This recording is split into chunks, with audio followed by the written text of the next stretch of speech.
Leo nataka tuangalie mambo na taaluma na wanawake. Because it's a lady edition, nataka tuangazie kina mama, kina dada ambao wanafanya kazi nzuri. When it comes to mambo na career, je, kipi ambacho kinawazuia? Changamoto ambazo wanapitia. Je, wana grow ama bado mambo yako pale? Kuna zile stereotypes ama kasumba ambazo tulikuwa tumeshikilia. Tukisema kwamba mwanamke haiwezi fanya kazi kama hii. Kwa kweli ni mwanamke, sehemu yake iko pale jikoni. Kuna wengine wanasema now we are breaking the bias. Unakumbuka tarehe 8? Exactly. Unakumbuka tarehe 8? Yeah. Ilikuwa ni siku ambayo tunakumbuka kina mama ama tunawashirikia International Women's Day. Tukasema we are breaking the bias. Je, are we breaking the bias in terms of career? Ndio swali ambao watu wengi wanauliza. Na msikilizaji, tumeungana naye Dr. Joyce Mghoi kwa mara nyingine, ambaye ni mgeni wetu leo hapa ndani ya studio zetu. Doctor. Yes. Good morning. Morning to you. How are you? Welcome. Call me Joyce Mghoi. Joyce. Or Madam Joyce Mghoi. Okay. Madam Joyce. Madam Joyce. Unapenda kunyenyekea, lakini karibu.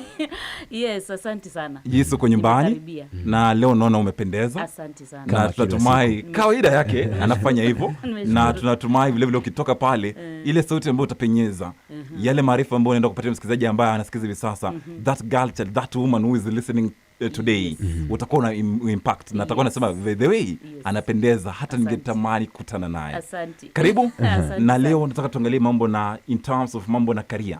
Na tunataka tuanze na kasumba ambazo zimewekwa kwenye jamii.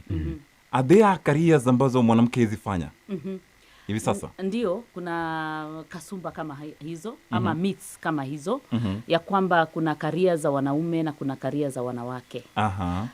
Career za wanawake ni zile career ambazo the society considers them as nyepesi. Career nyepesi, career haitumii nguvu, haitumii muscle power. Hizo ndio career zinaonekana kama ni career za wanawake. Na kuna career za wanaume ambazo zinahitaji muscle power, zinahitaji brain. Society takes it that hizo ndio career za wanaume. Lakini kwa ukweli hakuna career ya mwanamke na hakuna career ya mwanaume. Yoyote yule anaweza piga kazi. Yoyote yule anaweza fanya kazi yoyote. Kazi yoyote yule anaweza fanya. Na niulize tu, yes, Madam Joyce, when it comes to these stereotypes, hizi kasumba ambazo tumeweka kwenye jamii, je, zinaenda zikiongezeka ama zinapungua? Zinapungua. Kwa sasa zinapungua. Kwa sasa zinapungua kwa sababu tumeona wanawake wamekubalika. Wamekubalika katika sectors nyingi, wamekubalika kufanya kazi katika sectors nyingi. Zamani kulikuwa uwezi sikia mwanamke ambaye ni pilot. Sasa hii hata juzi umesikia Karuri. The lady. The lady. Ndio, alifanya nini nzuri? Yes, sana. Kwa kuwa ni kitu ambao hata wanaume walishindwa kufanya pale Uingereza. Na ni mwanamke. So kwa sasa hizo kasumba zinaendelea zikipungua, japo bado kuna male chauvinism. Kuna male chauvinism. Unaweza pata hata pale anafanya kazi ama pale mtu anafanya kazi, kuna vile sometimes once in a while unasikia comment, huyu ni mwanamke tu ama huyu ni lady, this one, you know. Kwa hivyo zimepungua in the fact that the society has realized women can do. But we still have male chauvinism where some men feel that women should not be in their sector. And therefore they sideline them in one way or in one way or another. So hizo ziko, lakini kwa kweli the right of women to work has been accepted. Has been accepted. So women, nataka kuwa encourage pale. Wafanye bidii, wasome, wapate kisomo ambacho kinahitajika ama kinatakikana. Waweze kupata hizi areas ama hizi sectors ambazo zilikuwa zinakuwa believed to be men areas. So zinapungua. Na hizi kasumba vile unaziita ama myths na misconceptions hizo zote zinatoka from culture, zinatoka from religion. Culture, religion, all those zilichangia kuona wanawake kama ambao hawastahili kufanya kazi. Zilichangia. Ani mewatenga wanawake kuwapatia sehemu fulani kwenye jamii. Sehemu fulani kwa hii jamii. Culturally vile ilikuwa. Culturally unaona watu walikuwa wanaona mama ni wakukaa nyumbani, azae, alee mtoto, apike, atafute kuni, atafute maji, afanye zile kazi ambazo ziko pale kwa nyumba. Mwanamume naye ni wa kutoka nje. Afanye zile kazi ziko nje. Kwa hivyo hiyo ndio ilikuwa culturally na walikuwa wanajua hizo ndio areas za career zao. So mtoto hata msichana akizaliwa, mama yake anaanza kumsocialize that way. You are a woman, do this. Wewe ni msichana, usifuate vijana. Wewe ni msichana, behave hivi, kaa hivi, vaa hivi, no like that. So it was culturally instilled such that hata msichana akigrow, kuna vile vitu anaona hivi si vya msichana, hivi ni vya kijana. So hiyo culture inaendelea ikipungua. Maanake hata pale kijijini watu wanajua if you want to educate the nation, educate a woman. Na pia watu wameona what women can do. They have seen what women can do. Even parents would tell you outside there, mama ambaye alizaa wasichana akasomesha wasichana, hao wasichana wanamsaidia zaidi kuliko vijana. Na sisemi kitu, nasema some. Most ladies help back at home. They help their parents, their mothers, their fathers. They are more in touch with the reality on the ground. Most gentlemen, they just, they forget once in a while. Yes, they can remember mom, they can remember dad. But generally, not as much as girls. So watu nyumbani wameanza kujua kwamba somesha nani? Msichana atakujengea. Msichana atafanya hivi. Msichana ukimpigia simu uambie nahitaji kitu fulani, atatafuta. Wow, madam. Kwa hivyo hizo cultures zinaendelea zikipungua. That's so good, madam. Having talked about career na umeongelea mambo na familia, umeongelea mambo na culture kidogo. Kuna labda mtu wa kike pale nje anakusikiliza. Nataka you elaborate more about it. How to balance family and career. Kwa sababu najua siku zote wanasema mwanamke wa Kiafrika ndiye nguzo ya familia na mwanamume wa Kiafrika yupo pale. Lakini sasa je, mimi ama kama mwanamke ambaye anakusikiliza sasa hivi ndani ya 98 angewezaje kuhakikisha kuwa amebalance ile career yake na familia, mtoto asimuite auntie na huku yeye ni mama? That happen in some families. Wewe ni mama lakini mtoto wako anakuita auntie. Wewe ni mama lakini badala ya kuita mama anakuita Mghoi. Yeah, that is true. Why Mghoi and yet wewe ni mama yake? What's happening? Kwa sababu association relate more with other people than the parent. Now, it is said that most women work 2 shifts. One in the formal sector and another one at home. Wakati mmefunga hapa na kila mtu ameenda nyumbani, mwanamke akifika pale kwa nyumba anaendelea na shift nyingine ya nyumbani. Kwa hivyo ni vizuri tuweze kubalance again, kwa sababu the family is very, very important. Raising children is equally important. Raising children is equally important. And these are some of the duties and the roles you cannot abdicate. You cannot shelve. You cannot ask someone to bring up your children. They may bring them up if you are not around. But if you are around, you have a special eye as a parent, as a mother. Kuna macho uko nayo, unaweza ona mtoto wako kwa mbali uone hapa hakuendi vizuri. Lakini mwingine anti yake anaweza asione. Shangazi yake anaweza asione. Kwa hivyo ni vizuri watu waweze kubalance. In the sense that saizi hata kwa society na kwa community na kwa formal institutions tunaambiwa tuongee about places or nurseries or places where our children can be. If it's a breastfeeding mother, kuna mahali inastahili itengwe. Unaona kama institutions zote watengewe mahali ambapo watakuwa wananyonyesha watoto wao. Watakuwa wanakuja pale na their nuns, mtoto anashinda pale, mama anaenda anafanya kazi for 2 hours, anarudi ananyonyesha mtoto, anaenda anafanya kazi for another 2 hours, ananyonyesha mtoto mpaka mtoto aweze kukua. Kwa hivyo hizo organizations zinafanya, na government imeanza kufanya mambo kama hayo. Imeanza kusupport that kwa every institution let there be a place where mothers, breastfeeding mothers or mothers that have little ones can come with them and have a watchful eye over them while they still work. Madam Joyce, asante sana, umejibu lile swali kwa njia ambayo kidogo watu wengi walikuwa na struggle sana kujua. Wanashangaa, how can I balance motherhood? How can I balance family and my career. Na ni kitu ambacho limetatiza watu wengi sana. Na kama kuna watu ambao wanasikiza kutoka kwa sekta binafsi, ile ya kuajiri watu kazi na vile ya umma, ni kitu ambacho kwangu hata mimi nimetembea. Nimwangalia ukitembea kwa ofisi kama Microsoft, ofisi mbalimbali za serikali, ukiongea kitu ambacho umesema pale kama kutenga breastfeeding rooms for the mothers. Even I saw for the fathers, zipo. Lakini hapa tunaangalia struggle ya kina mama, lakini it's something that is coming up and I'm loving it. Lakini madam, when we talk about career, we want to talk about the young women. The young women ambao wanapasiu kwa mara ya kwanza. Kuna ile challenge ambao wanapatana nayo sana kuingia kwenye career. Hii challenge ambao wanaingia hawa wanawake, what can we attribute this to? Kuna kitu inaitwa I don't know how to call it, lack of self-confidence, lack of self-esteem. Young ladies, sometimes they don't have self-confidence and self-esteem. There was even a time in this institution where I was looking for ladies that are doing media. Where are they? Where are these ladies that are doing media? Does it mean that in the classes that we have, we only have gentlemen that are doing media? Because whom do you see active with media? Whom do you see active carrying cameras, interviewing people like that? Whom do you see active? Mostly you see the gentlemen. Where are the ladies? So there are issues about self-confidence.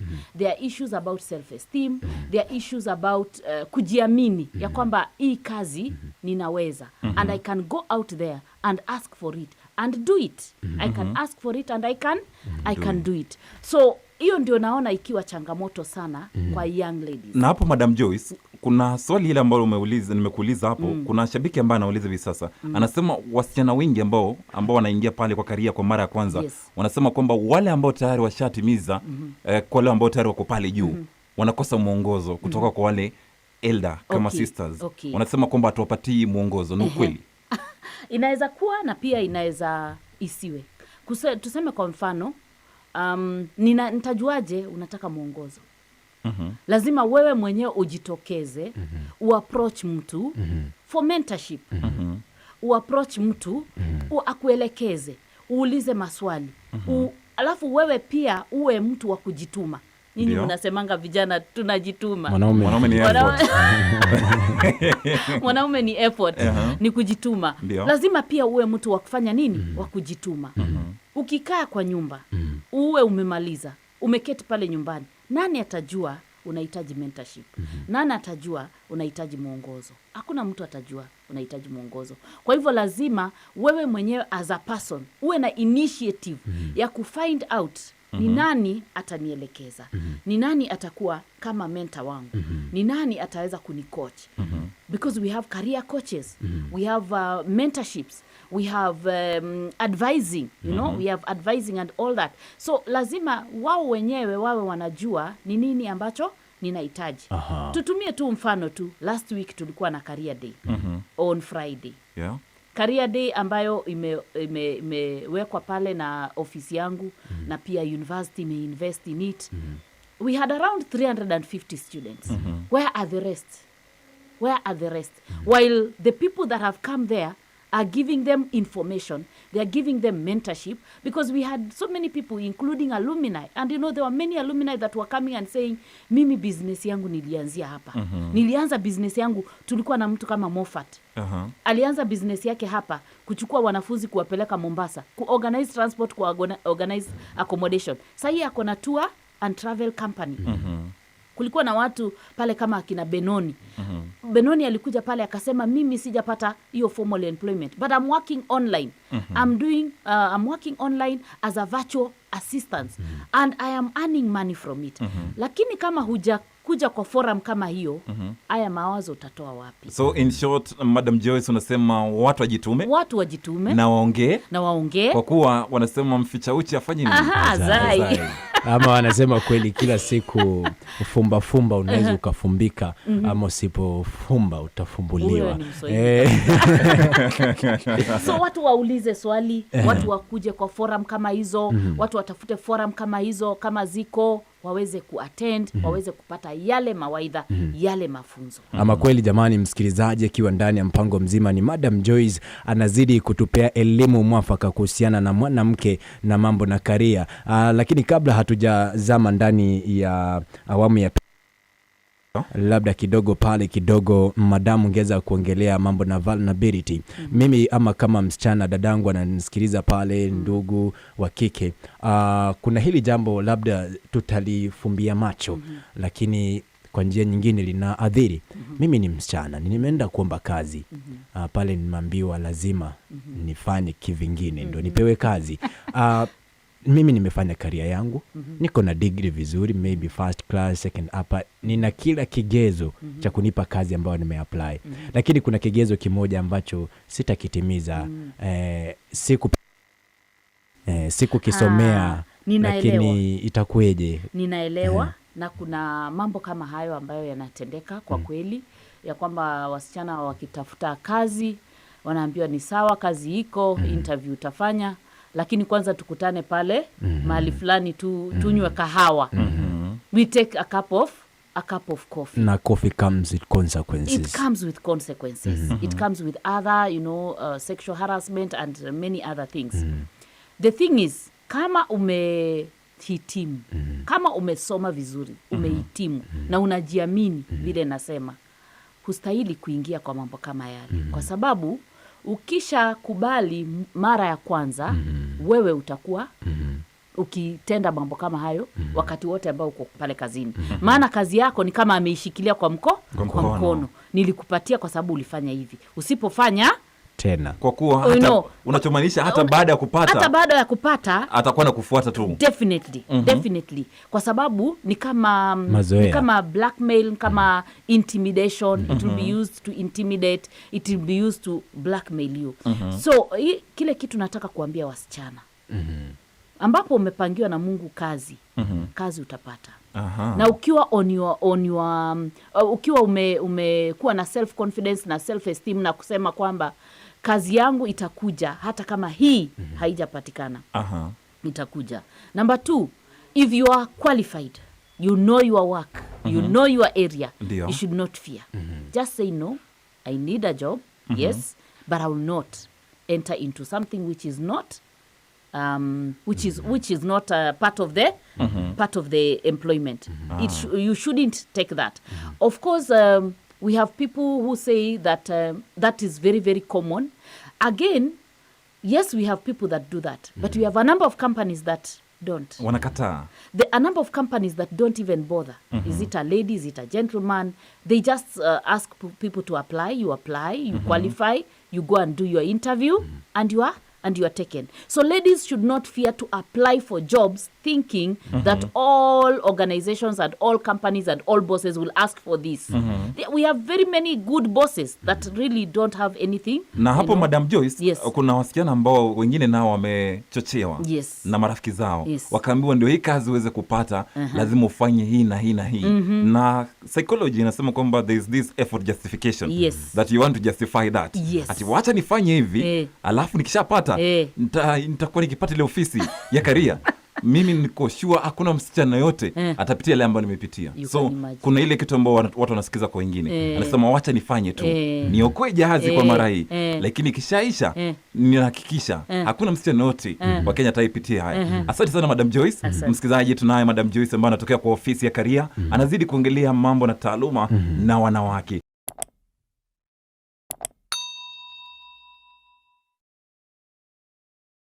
Madam Joyce, kwa mara nyingine tena karibu kwenye awamu ya pili, ambapo tunataka tuangazie mambo mengine kuhusiana na wanawake.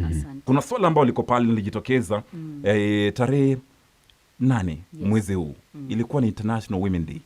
Na nikiangalia hashtag na theme ilikuwa breaking the bias. Lakini mimi na swali kwako Madam Joyce, kuhusiana na wanawake, tunapoangalia taaluma za wanawake ama vile wanawake wanajiingiza kwenye taaluma mbalimbali kwenye jamii. kuna issue na glass ceiling ambayo iko pale.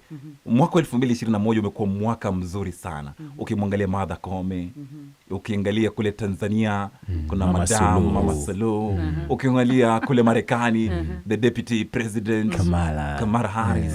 Yani kunaonyesha kwamba tunavunja ile glass ceiling. But for me, I have a question. Are women really breaking the glass ceiling in terms of venturing into new careers and job opportunities that are available? Yes, that is true. A few, not very many, but a few. Not very many in the terms of, there are some that have still not made that effort to break the ceiling. But we have a number of ladies that have actually broken the ceiling, just like you have mentioned some of them. Initially, you would not hear a lady president, but now you can hear a lady president. Initially, women were not really trusted to be able to head organizations. Like now we see Martha the judiciary. Yes. Judiciary. So ladies are breaking the ceiling. Wow. And I want to encourage every lady, because even now my own research kidogo hapa na pale, there are many ladies that are pursuing education. Very many ladies pursuing, in the sense that you can see we have the undergraduate, then we go to masters, then we go to PhD. If you look at across, like for me when I was doing my coursework in PhD, we were more ladies than gentlemen. Actually, there were only 3 gentlemen, while ladies we were 5. And in other areas also, you see, their ladies are really putting effort to be able to break the ceiling. Now, breaking the ceiling does not mean I can break the ceiling in my area of career. Another person breaks the ceiling in their area of career. Because not all of us can become presidents. Not all of us can become chief justice. But all of us, we can be able to excel in our own areas. So yes, ladies need to be encouraged that if they put effort, they can be able to break the ceiling, and they can be able to excel in the area of studies. They can be able to break the ceiling. Having talked about that, madam, maybe you can elaborate more on what they should know about the career sasa yenyewe. Okay. Now, when we talk about women and careers, they need to know, when we talk about careers, a career is a profession. A career is a job. A career is a vocation. A career is a call. In whatever area you are, and you feel this is my area, this is what I want to do, go for it. We shouldn't look at it that a career needs to be only formal. It doesn't need to be formal. It can be in business. It can be in any other area, like artisan, kuna watu wanatumia talanta. Talanta, exactly. It can be in whatever gifts you have. So whatever area they are in, that can become a career, it can become a profession, it can become a job, it can become a vocation, a calling, whatever it is, they can excel in those particular areas. So they shouldn't look down upon themselves and say, mimi hii yangu ya kufuga kuku ni ndogo tu. Anaweza excel in the area of raising what? Chicken. If they decide this is what I want to do. Sometimes we even import eggs from even South Africa, from even, Uganda. We are importing all these things. Na tuko na kuku huku Kenya, isn't it? Na mimi nimeona kuna watu ambao wamegrow wakisema walikuwa wauzaji wa kuku na wamekuwa tu maarufu sana kwa taifa la Kenya. Exactly. So I want to encourage ladies and tell them that whatever area of career or job or employment they want to pursue, be it in business, be it in formal, be it that informal business that they have, they can be able to excel in it. And that's what we call a career. This situation of ladies being asked, what do you do? Then they say, hakuna kitu nafanya, mimi nakaa tu kwa nyumba. Nasubiri kazi. Yaani kuna wengine wanaenda, kuna wale ambao wana haya kutaja kitu ambao wanasema. Yes, kitu ambacho wanafanya. Whatever it is that they are doing, they can scale it up and it becomes a career. It becomes a job. It becomes something that can give them income. And I also want to say that when the society has prejudice against women, whom are they having prejudice against? They're having prejudice against their own mothers. Because women are mothers. Women are our sisters. Women are our aunts. Women are our grandparents. Women are our friends. So when we start having prejudice about women, we are having prejudice against our own sisters. We are having prejudice against our own parents. We are having prejudice against our own grandparents. Sometimes when I hear, like when the matatu industry was so rough and so on, such that you could hear abuses, you know, someone abusing someone with their mother, or someone abusing someone with their, I don't know who. I kept on wondering, when they are abusing a woman, whom are they abusing? They're abusing their own mothers. Their own mothers. So let's not have prejudice against women. Because when we have prejudice against women, we're having prejudice against our own mothers. We're having prejudice against our sisters. We're having prejudice against our friends, our wives, you know, and so on. So that prejudice against women not being able to do shouldn't be there. Na madam, naona muda unazidi kusonga, tuna dakika kama 13 hivi. Yes. Dakika nyingi sana ambayo tunaweza ongea. Lakini I want you to give me perfect reasons why women should work, ama why women should encourage each other in terms of working. Okay. Actually, women should work. Working is a right. Working is a right. And women's rights are human rights. That one people should know. It's a right for someone to work. It's a right. We have a right to work. We have a right to work. Whatever work we are doing, we should be allowed to do it. We have a right to work. And since it's a right, working, then the human right to work is, the women right to work is human rights that should be encouraged. So there are very many reasons why women should work. They should work to earn a living. That's basically why most people work. They are working to earn a living. Some of them work to learn. Like someone can come here and say, me, I want to be a volunteer so that I can learn how to run a radio show or to run a whatever it is. Na hapo ambapo nikurejeshe tu nyuma kwa ile ya kwanza ambapo umesema kwamba they work to earn income. Yaani inaonyesha kwamba mwanamke anaweza jitegemea. Na kuna taarifa ambayo nilikuwa nafanya makala moja, mwanamke akasema wakati mmoja kule Marimanti, akaniambia kwamba unajua mume wangu anapokuja yeye na unga, mimi sili kumomba chumvi. Tayari na chumvi. Na mwisho najitegemea. Hiyo ni ukweli kabisa. Wezi omba mpaka uombe kiberiti. Mwanamume akija na maziwa, at least provide kiberiti. So you work to earn a living. And even wakati tunasema hivyo, kuna wanawake wengi sana ambao wao ndio wanategemewa na jamii zao. Labda bwana hayuko, labda ni single parents, labda, you know, for one reason or another, they don't have anybody to support them. And they have children. So mwanamke ana work, anafanya kazi to earn a living, to be able to support herself and her children. Then also to learn, that one nimesema, like volunteer. I really would encourage ladies to volunteer services. Volunteer kwa ile clinic iko karibu na kwenu. Volunteer kwa ile shule iko karibu na kwenu. Volunteer kwa hiyo organization iko hapo. Wanaweza kuwa hawana kazi, lakini ukifanya volunteering, when an opportunity comes, you will be able to be taken. Leave alone that. They can rewrite a recommendation letter that can help you to apply for a job in another institution. Na hii naomba iende tu na iwafikie comrades ambao wengi wao ambao ukiangalia wakati wako kwenye session, hasa kina dada ambao wanasikiza hivi sasa. Ni wengi ambao wanasikiza. Lakini kuna kitu ambao wanakuja kisambaza kwa mitandao, wanasema unpaid internship. Wacha nikanyage kubwa. Actually, unaona, anasema hapo mimi sitaki. Actually, that is another one challenge that we have in the society today. Let me tell you just a brief story of a colleague of mine. A colleague of mine, the daughter finished university and she didn't get a job. So, actually hata hakutafuta. Alisema, huyu mtoto akimaliza university, nataka kumpeleka kwa rafiki yangu so and so ambaye ako na hardware. Hardware. Ana volunteer hapo kwa hiyo hardware. Yeye mzazi anampatia fare kila asubuhi na anampatia lunch. Mzazi anampatia fare na anampatia lunch. Aende afanye nini? Volunteer kwa ile organization, hardware.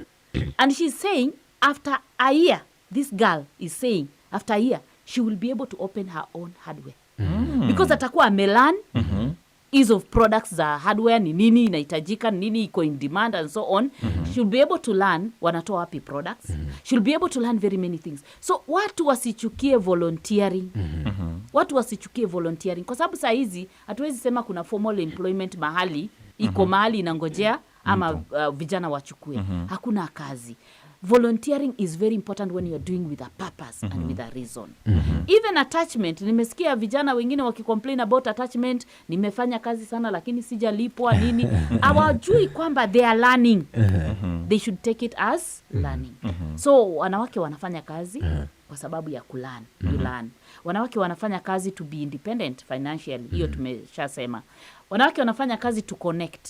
To be able to connect with other people, to be able to connect with even people outside the country, they are doing that. To improve themselves, to really improve themselves, to be able to take care of themselves, to help the community and to help the country. Wanawake wanafanya kazi kwa sababu hiyo. To get identity, who are you? You know, what are you doing in the society? Who are you? What are you doing?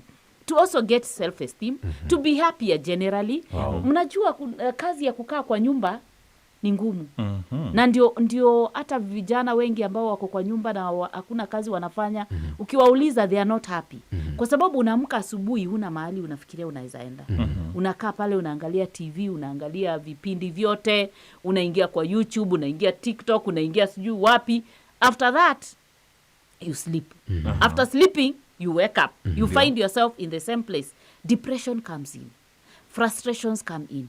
You start quarreling with your parents. You start quarreling with your siblings there in the house, and so on. So kufanya kazi is very, very important. You become happier in life. And then it also gives you a sense of purpose. Because everybody has been born for a reason. Actually, there is a book I read that says everybody is born to fill a void here on earth. You are born with a purpose to fill a void. If you discover what void you were born to fill, you become happier in life. Kila mtu alizaliwa kufanya something. Kwa hivyo hakuna mtu ambaye ameachwa nje kwa wewe uwezi ukafanya. Hakuna mtu ambaye ameachwa nje. Unajua, hata wale ambao unafikiria hawana kazi. Yes. Hawana kazi maybe because of the way they are born and so on. They still have a purpose here on earth. That's so amazing, Madam Joyce, and there's something I needed you maybe to elaborate more. Yes. Do you think maybe something to do with two-third gender role is well maybe represented ama imekumbatiwa vyema? Do you feel it is iko ama ni iko kwa vitabu tu? Iko kwa vitabu tu. Iko lakini haijatimizwa 100%. Lakini iko lakini haijatimizwa. Kwa upande wa mwanamke ama kwa Now, actually a third gender rule, it is not a women rule. Thank you for asking me that. A third gender rule is not a women rule. It is only because right now it is the women that are on this other side that have not been able to reach that level. Exactly. Yeah, third gender rule. But as time goes on, there will come a time when women will have more power dominate than men. The gender rule will help the men. The gender rule will help the men. So they shouldn't look at the third gender rule as a women rule. It is not a women rule. It is either gender. Either gender. If you have vacancies and you want to employ 3 people, one person should be either gender. You can't employ all of them being ladies or all of them being men. At least one of them should be another gender. If you have 2 ladies, the other one should be a gentleman. Madam, hapo ukiongelea mambo na gender, kubalance mambo na gender. Yes. Nataka kuongelea in terms of career growth. Yes. Mbona women are facing challenges when it comes to career growth compared to men in workplaces? There's still that what I'm talking about, cultural perspectives and cultural beliefs. The reason why ladies face a lot of challenges in terms of career growth, and the reason why sometimes ladies give up their career is because of culture, like family. You know, if someone is married and they have children and they really desire to pursue a certain career, sometimes having a family and having children may make them say, because of my children, let me not pursue this career. It will affect my children.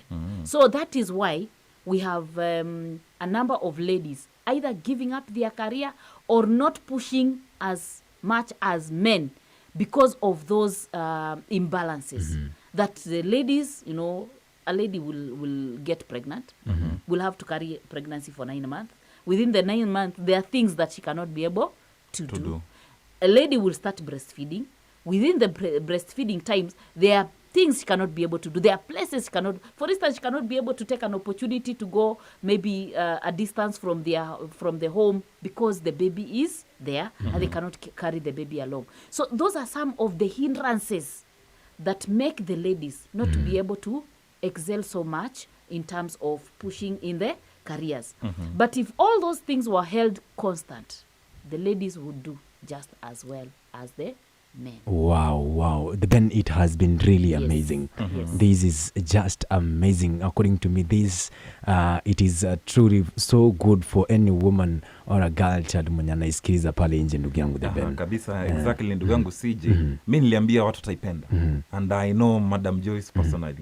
Na she came here for the first interview, watu wakaipenda, wakasema wangemtaka kuwe hapa. They made a request. Na they made a request. Arudi mapema sana. Na sisi tukasema mlileta ombi, nasi tutatimiza. Na mkiomba tena atarudi. Atarudi tena. Leo tena mtaka ongelea mambo mengine, leo ni mambo na wanawake. Yes. Itakuwa ni sawa.